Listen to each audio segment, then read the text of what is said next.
Hello everyone. As we all know, we are in very bad situation. So we have to take care ourselves and most importantly as we are taking care of our family members. So we have to be safe. So stay safe and stay at home especially. Let's start today's topic, which is leisure. Apart from that, all the topics are done from optics from module 2 and the syllabus is covered.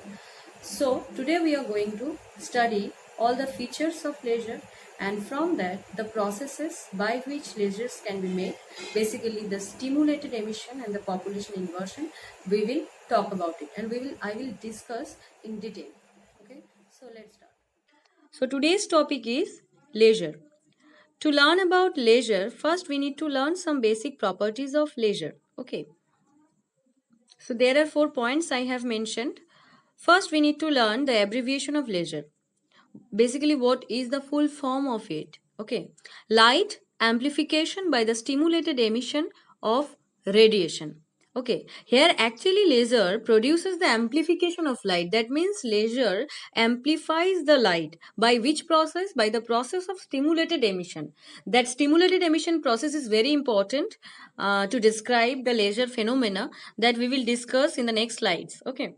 In the next point, laser is a device which produces a narrow, monochromatic, low divergent beam of coherent and highly directional light. Basically, 4 properties are described here in one sentence. What are the 4 properties? Monochromaticity. Second, directional will be there, and I have mentioned in the next slide actually. Monochromaticity is there,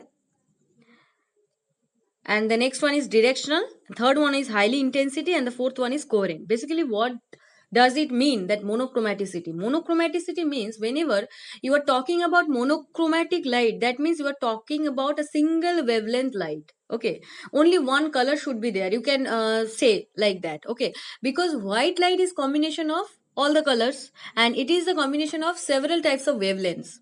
Okay, so whenever you are talking about monochromaticity, that means it is having only one single frequency or single wavelength. And the next point, which is directional, that means we have seen it, laser is having only one directional or unidirectional beam. Okay, so that's why it is there. Directional is the one of the main properties of laser. And the third point is high intensity. It is having high intensity because here the total confinement of energy, that means the total energy is confined into a smaller region. That means a narrow beam is there. Whenever a narrow beam is there and the photons are just accumulated here and the total energy is concentrated at single point, that means the intensity is very high. Okay, at the fourth point, coherence.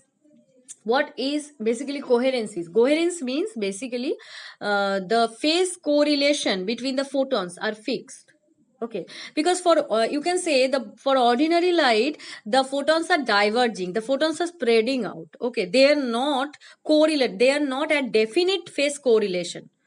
Okay, but in for laser the all the photons are at definite phase correlation. Okay. So at the previous slide, it emits light. At the third point, it emits light through a process called stimulated emission that I told right now. At the fourth point, just now I have discussed, the energy is concentrated. Here the energy is concentrated on a narrow region. Okay, because one line is there only. Whenever one line monochromatic beam is there, then all the photons are in phase or definite phase correlation. That means the total energy is confined here. Whenever total energy is confined at single point or in a narrow region, then greater intensity is there rather than ordinary light. Okay, so we have discussed the properties of laser also. And then in the next slide, principles of working of laser. First, I need to say that there are 3 processes, the 3 types of process, the 3 types of phenomenon by which photons can interact actually. What are they? Absorption of radiation. Absorption of radiation can be called as stimulated absorption also. Sometimes it is called as stimulated absorption. Okay, what is it actually? In absorption, this picture is for absorption of radiation.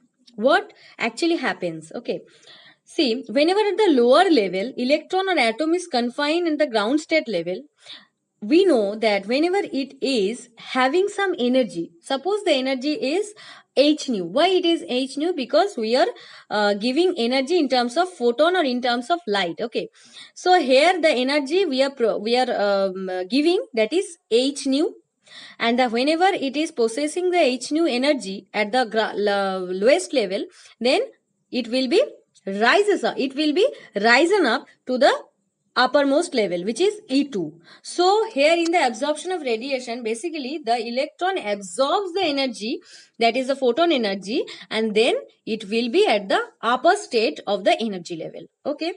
And for the next type, which is spontaneous emission. What is spontaneous emission?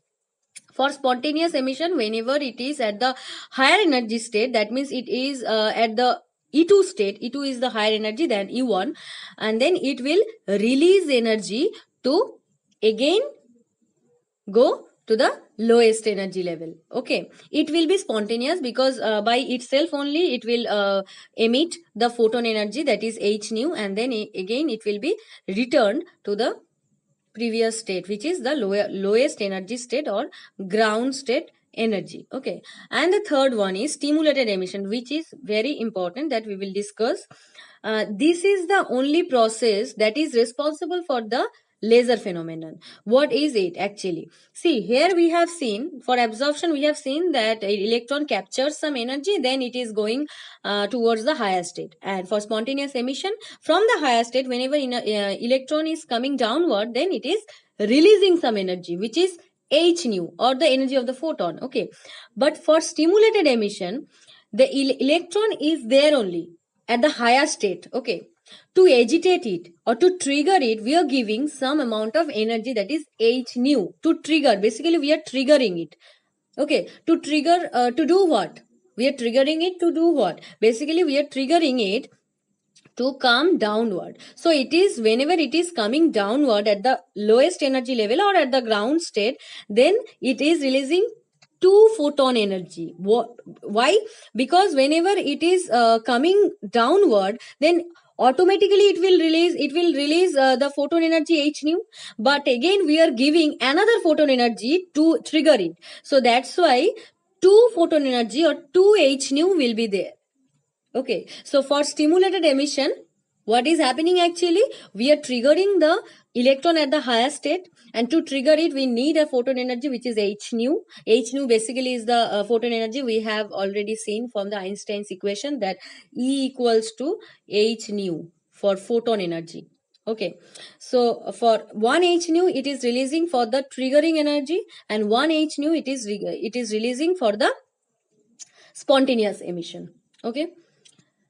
In the next slide, absorption of radius, that right now I have discussed already, that what is it actually? Absorption of radiation is the process by which electrons in the ground state absorbs energy. From the ground state, it is absorbing the energy, and then photons jump into the higher state. Okay, this is basically absorption of radiation, that just now I have told you.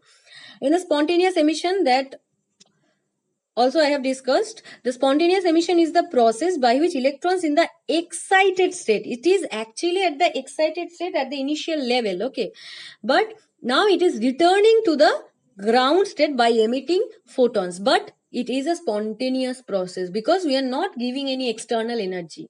It will be spontaneous. That's why it is mentioned here. The excited state electron releasing photon during transition higher to lower state. Okay, this is it. Okay, now at the third process, stimulated emission is there. That is basically important thing in this laser topic.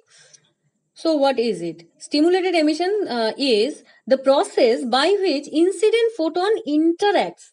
Incident photons, this is the incident photons, the blue one, interacts with the excited electron. I told you that one electron is already at the higher state, and we are triggering it by applying an photon energy or by applying an h nu energy. Okay, then it will be excited, and from that position, from that energy state, it will return to the ground state by releasing 2 photons. by releasing two photons, and those photons are coherent. That's why this process is giving us the laser beam in terms of the photons. Okay.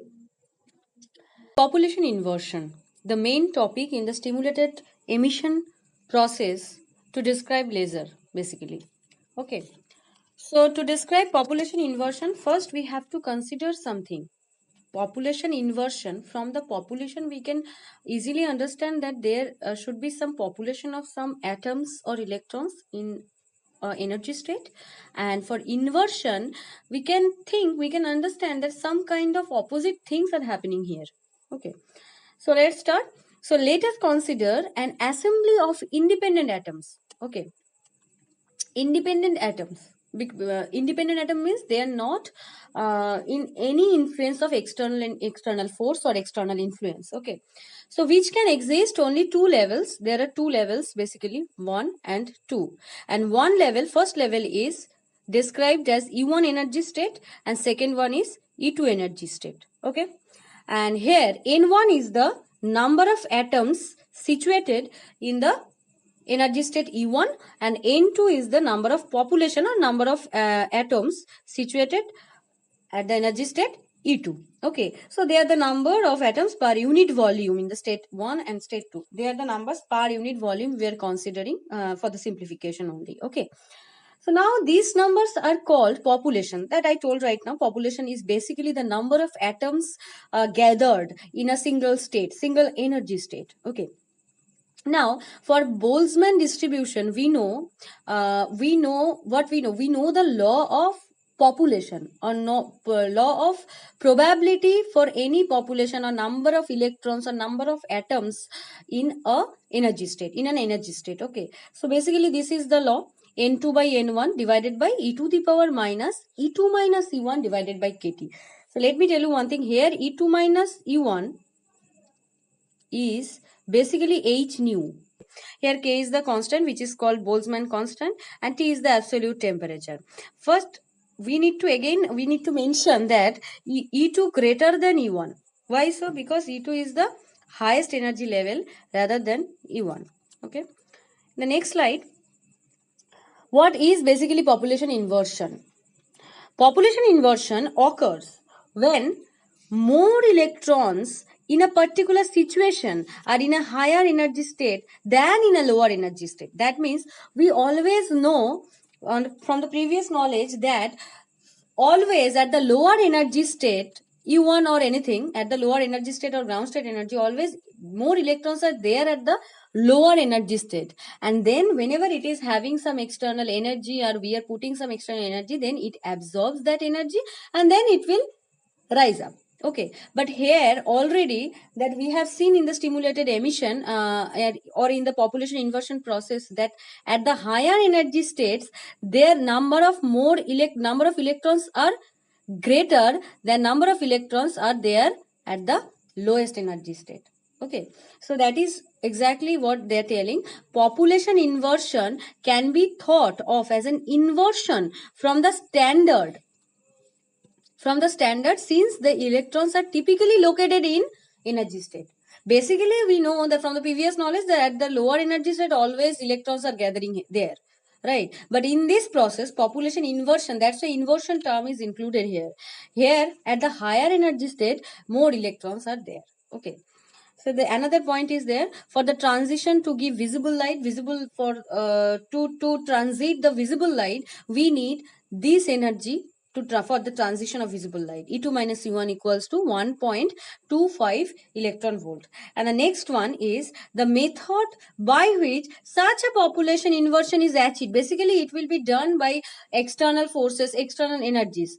So I told you right that in stimulated emission process we are giving some photon energy, right? Let me tell you. Yes, in this process we are giving some triggering energy to trigger the higher energy state electron, that is photon energy, that is H nu. Basically this is H nu. Okay, so that's why we can say here that this method is doing by a process, can be done by a process which is called pumping. Okay, because here we are sending those electrons to the higher energy states. That's why it is called pumping.